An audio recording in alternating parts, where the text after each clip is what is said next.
ஒரு குருவி ஒரு மரத்துக்கிட்ட போய் கேக்குது, நான் இங்க கூடு கட்டிக்கிட்டுமான். மரம் சொல்லி, என்கிட்ட வேணாம், நான் சின்ன கூடு தான் கட்டுவேன், என்கிட்ட வேணான்.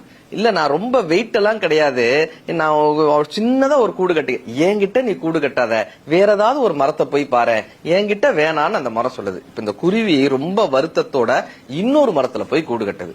கொஞ்ச நாள்ல அங்க பயங்கர மழை, வெள்ளம். அந்த வெள்ளம் வந்ததுல இந்த மரத்தை அடிச்சுட்டு போகுது, வேரோட அந்த மரத்தை சாச்சு அந்த மரமா அடிச்சு வெள்ளத்திலேயே போகுது. இப்ப இந்த கூட்டில் இருந்த குருவி அந்த அடித்துட்டு போகக்கூடிய மரத்தை பார்த்து சொல்லிச்சான், உனக்கு தேவை, உனக்கு தேவை, எனக்கு கூட்டுக்கு இடம் தர மாட்டேன்னு சொன்னேன்ல, உனக்கு தேவை, உனக்கு தேவை. அப்ப அந்த மரம், அடித்து சென்று கொண்டே இருக்கக்கூடிய மரம் அந்த குருவியை பார்த்துட்டு சொன்னதான், உனக்கு தெரியுமா, நீ வந்து கூடு கட்டணும்னு கேட்கும் போதே நான் வேர்கள்ல வலு இழந்துட்டேன், என் வேர்கள்ல சக்தி இல்ல, நான் உயரமா இருந்து இந்த ஏரிக்கரையை பார்க்கும் போதே எப்படியும் வெள்ளம் வரும்னு எனக்கு தெரிஞ்சது, ஒருவேளை நான் அடித்து செல்லப்பட்டா உன் கூடும் அழிஞ்சிருமேன்னு சொல்லிதான் என்கிட்ட கூடு கட்ட வேணான்னு நான் உன்கிட்ட தயக்கத்தோட சொன்னேன்.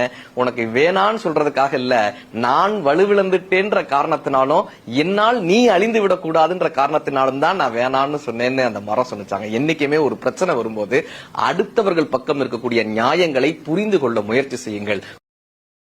Download ShareChat.